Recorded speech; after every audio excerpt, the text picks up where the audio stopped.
พี่น้อง23เมษายน2568ครบรอบ18ปีน้องยูกิเพ็ญภากายูกิไหทองคำพี่น้องเอ๋ย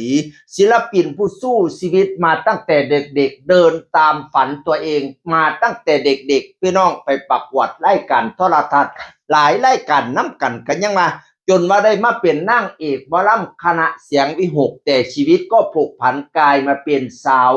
ลูกทุ่งอินดี้กับค่ายไหทองคำอาจารย์ประจักษ์ชัยไหทองคำพี่น้องครบรอบ18ปีแล้วกับน้องยูกิเพ็ญภากาพี่น้องเอ๋ยข้าเจ้าก็มีการจัดงานเลี้ยงกันเด้ในบรรดาแม่ๆเพิ่นน่ะละด้อมฮักเพิ่นน่ะละมีการ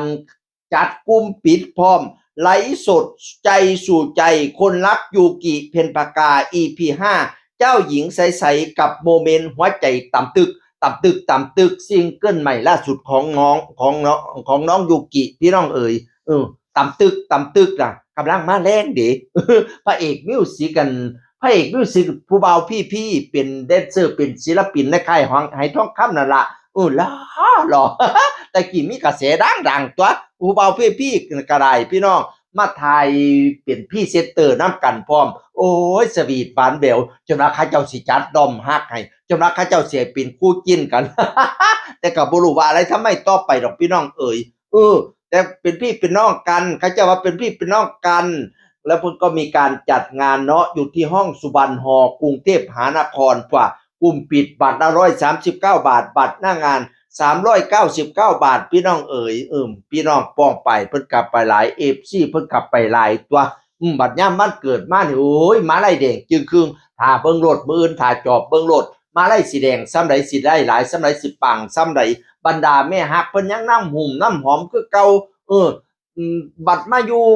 กับอินดี้นี่อาจสิบ่มีแม่ยกอะไรคือแบบอยู่หมอลำเนาะแต่ว่าแม่ยกจากหมอลำก็ตามน้องยูกิมานะติดตามผลงานน้องยูกิมาเหมือนเดิมไม่ห่างหายไปจากไหนพี่น้องเอ๋ยยูกิก็มีผลงานนำเสนอออกไปเรื่อยๆนอกจากจะเป็นลูกทุ่งอินดี้แล้วยังไปเล่นละครนำดีเล่นละครเรื่องสิงโตลำซิ่งอยู่ช่องวันคู่กันกับนุกธนาดลพี่น้องเอ๋ยโอ้ยอลังการงานสร้างเด้อนั่งละครเรื่องสิงโตลำซิ่งก็ได้พี่น้องเอ๋ยแล้วมีข่าวแว่วๆมาว่าปีนี้สิได้เล่นหนังใหญ่ผู้กำกับมาจากฮอลลีวูดพุ่นบ่แม่นธรรมดาของคอยซิงเกิลใหม่ล่าสุดก็มีต่ำตึกกันล่ะพี่น้อง มีผลงานมานำเสนออยู่เรื่อยๆบ่ขาดหายบ่จางหายไปใดครบรอบ18ปีอีหลายูกิเพ็ญภากาไก่หุ่งเฮียงเลี้ยงเหลี่ยมเด้ออีหลาเอ้ยเป็นจังได๋น้ออีหลาคำแพงน้องพีตกมาปีนี้งามแท้กว่าเดิมความสวยจะแม่นเพิ่มเติมทวีคูณใช้ได้มาซุนจังแม่นบุญเอาเหลือหายขอให้พ่อใช้แท้อย่าแปรปิ้นเปลี่ยนใจขอให้พ่อใช้ในฝันดังพนังประสงค์ไว้เด้ออีหลาคำเพ็ญแต่งเนาเอ่ย เงินคำแก้วไก่ไหลมาแน่นอังFCก็ไหลมาแน่นอังเงินคำกับแก้วก็ไหลมาปานน้ำแกงไปแสดงทางใดแท้คนจนลุ่นอังสนาม